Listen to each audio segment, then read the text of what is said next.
રામાયણથી લઈને મહાભારત સુધી વિનાશની શરૂઆત ક્યારેય હથિયારો કે શસ્ત્રથી નથી થઈ, પરંતુ વિનાશની શરૂઆત તો થઈ છે ખોટી વાતો સાંભળવાથી.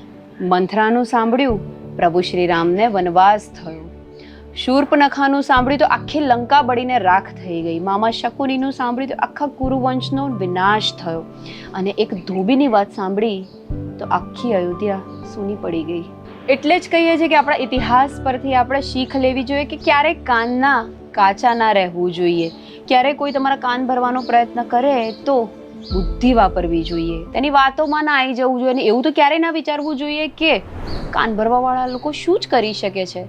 આવા લોકો એક હસતો રમતો પરિવાર પણ ક્ષણભરમાં નાશ કરી શકે છે.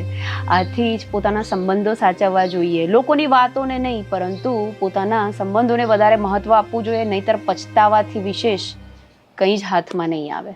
સાચી વાત ને? જય શ્રી કૃષ્ણ.